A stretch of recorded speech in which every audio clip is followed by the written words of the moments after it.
state already calling the first witness to the stand, former National Enquirer publisher David Pecker, who they say was part of that scheme to buy and bury unflattering stories about Trump. Donald Trump just had to sit there and listen, and I will say, just watching that camera that's directly on his face, you could tell it was difficult. It was one of the few moments when prosecutors brought up this tape that you could see Donald Trump shaking his head. He pursed his lips. He was fidgeting in his seat a little bit, shuffling with papers. At one point, he grabbed a pen, clearly sort of, trying to figure out what to do in that moment where, remember, he can't really do much.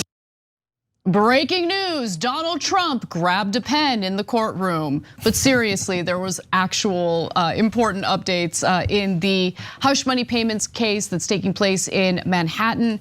Former National Enquirer CEO David Pecker took the witness stand as the prosecution's very first witness in the hush money trial, and as the then chairman of American Media Inc., which of course publishes the National Enquirer, Pecker was in fact involved in assisting Donald Trump and brokering a deal with the adult film star Stormy Daniels, which is at the center of this case. Now, Pecker's testimony is important considering that the Enquirer played a role in these catch and kill schemes where they would buy the rights to stories that made Trump look bad, and then they would never publish it, thus catching the story and killing it before it was published for people to read about. For example, there was one story shopped around by Trump's doorman alleging that Trump had a child out of wedlock. Well, that turned out not to be credible at all, but the National Enquirer bought the rights to the story and then killed it. And that was something that was touched upon in regard to the testimony given during the trial. So David Pecker decided to broker an agreement with Dino Sajudin, the former Trump Tower doorman. Quote, "How did that come about?" Prosecutor Joshua Steinglass asked. "I asked Dylan Howard to negotiate a price, a number, to buy the story and take it off the market," Pecker said. And Dylan Howard was the editor-in-chief at the Enquirer at the time. Pecker then went on to say that Dylan went ahead and there was two parts to this. The first part was our normal procedures.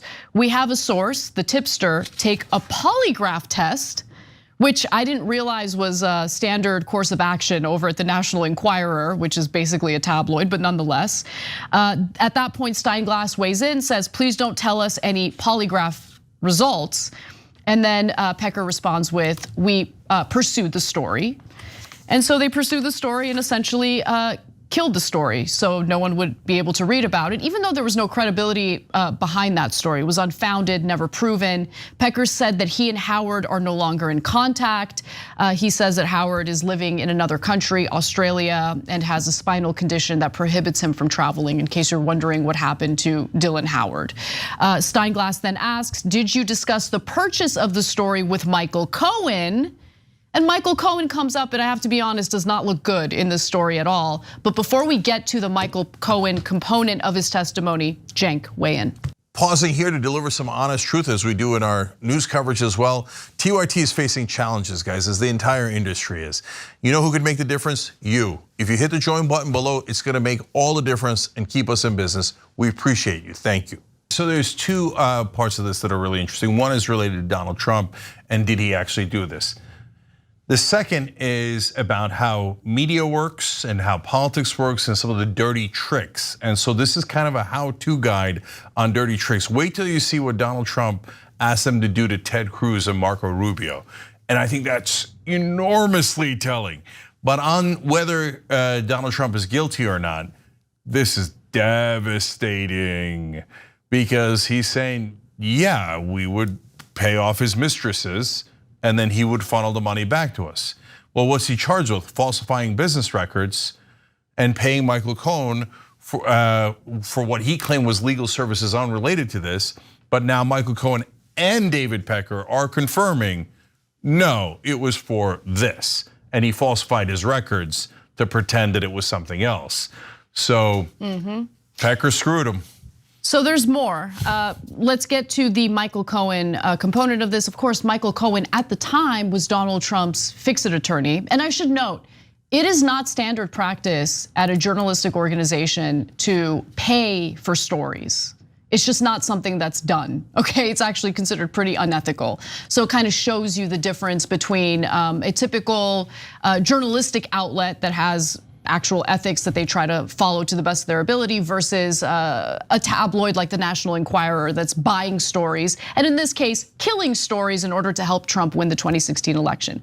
So let's get to Michael Cohen. Pecker also recounted, quote, "I called Michael Cohen and I said that we have to go forward with the story." He said, "How much?" Dylan negotiated a price of $30,000. He said, "Who's going to pay for it?" I said, "I'll pay for it," meaning pay $30,000 to buy the rights of the doorman story and then kill it. This could be a very good story. I believe that it's important that it should be removed from the market. And then he said, "Thank you very much," thanked me. And he said the boss, meaning Donald Trump, would be very pleased. But Pecker also made clear that he wasn't necessarily opposed to publishing the story. It's just that timing is everything. Pecker said this: "If the story came back true, I would have published the story shortly after it was verified." But the prosecutor, Joshua Steinglass, asked if it would be before or after the election. And Pecker, I guess to his credit, was very honest and says, "I would have published it after the election." Yeah, but actually that's very important for this trial, because that shows you it was election interference, that he was doing it for the purpose of the election, not because Donald Trump would be embarrassed. Because Trump, let me back up here because it's important for you to understand, what is this trial about, right? So, and here, the MAGA guys that support Trump have a couple of interesting cases. They say, look, the statute of limitations on the actual underlying crime of campaign finance violations has run out. Okay, that is true. And that is why I was so mad about prosecutors waiting this long to bring this case. And so then they say, look at the timing of it. They waited until he was running or almost about to run for office before they bring the cases. That's also, I think, relatively fair. And falsifying business records is a misdemeanor. What are we doing here? Okay, so let me explain. So they're not entirely wrong about the timing. And that's why I wanted this case to be pursued along with Michael Cohen when he was tried and convicted for the same crime, right? But there is an underlying crime in New York statutes about elections, and that has not run out. And the falsifying the business records are a misdemeanor unless you do it as part of an underlying crime, which is the campaign finance violation in New York, okay? Then it becomes a felony. If you say, well, okay, I get it, but I don't like it, I think it's too minor a crime. That's a fine debate to have. But did he do it? Yeah, this testimony, along with everything else, shows there's no question David Pecker, the guy who runs the National Enquirer, isn't buying these stories and not running them because he wanted to. No, he's either going to run them or he's going to spike them on behalf of his friend Donald Trump. And obviously Donald Trump gives him other things. He gives him scoops and then the fake stories, which is the next part of the story. Yeah, the fake stories, man. I gotta say, Trump and Pecker really did some Republican opponents to Trump in the primary real dirty. So I'll give you specific examples that Pecker testified about. Let's go to graphic 9, where reporter Katie Fang weighs in and shares some of the testimony. Pecker on negative stories about Trump's opponents. Michael Cohen would call me and say, we would like you to run an article on a certain person, and then Cohen would send me a piece on Ted Cruz, for example, and the Enquirer would embellish it from there. Because Cohen wasn't a part of the campaign, when Cohen said we, I always thought Cohen meant him and Trump. And so just to give you an example of an anti-Ted Cruz headline that was published at the National Enquirer at the time. Ted Cruz sex scandal, 5 secret mistresses, the romps that are rocking his presidential campaign.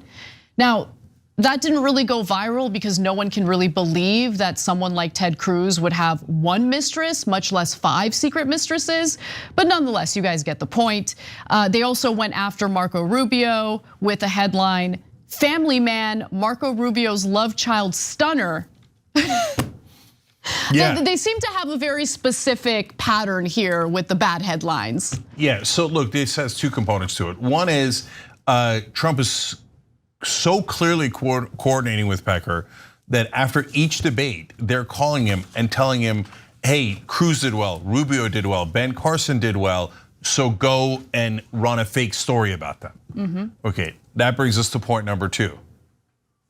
This is the definition of fake news. Yeah. And Trump started it. And remember, they also ran the fake articles on Facebook as part of his campaign. That was what was originally called fake news. And now this guy's complaining about fake news. Get out of town. You invented fake news, brother. Look at that face. Yeah. Look at that smug face. Yeah, totally. And now I'm gonna read you some more headlines because let's see if you can, there's 2 different patterns here. Number 1, bungling surgeon Ben Carson left sponge in patient's brain. That's after Ben Carson does well in a debate, okay? Jesus. Later, Trump, after Carson endorses Trump, Trump's like, he's a genius, brain surgeon, unbelievable, right? But when he's competing against him, left a sponge in the brain, idiot. Okay, but I'm not saying it. My fake news brother over here, Crooked Pecker, is saying it. Family man Marco Rubio's love child stunner, as you said, Ted Cruz's father caught with JFK assassin. Boozing Ted Cruz and fixing to lose, that's no big deal. And Ted Cruz shamed by porn star. Oh. Because when I saw that, I was like, wait a minute. Donald Trump is the one shamed by a porn star. Right. Pecker just bought and killed that story and then ran it about Ted Cruz instead. First of all, oh my God, look at how dirty this Pecker is. And of course, Trump's working with the dirtiest Pecker in the world, right? And so they're working together, and so they're accusing their opponents of everything that Trump actually did. So when you look at the, shame with the porn star, Yep. 5 mistresses, we know 2 to 3 of them already, so that means there's probably a couple more. And then there was the headline about a love child. Okay, now the Dorman story turned out to be false. Right, exactly. Okay. Yeah. That one is false. Donald Trump doesn't have a love child. All right, anyway, that part we don't know. We do know the fake headlines about his opponents. And guys, again, if you're MAGA, really? He hates fake news? Really? Nah, he's a lifelong con man. And did he falsify those business records? There's no question he did. Thanks for watching The Young Turks, really appreciate it. Another way to show support is through YouTube memberships. You'll get to interact with us more. There's live chat emojis, badges. You've got emojis of me, Anna, John, JR. So those are super fun. But you also get playback of our exclusive member-only shows and specials right after they air. So all of that, all you gotta do is click that join button right underneath the video. Thank you.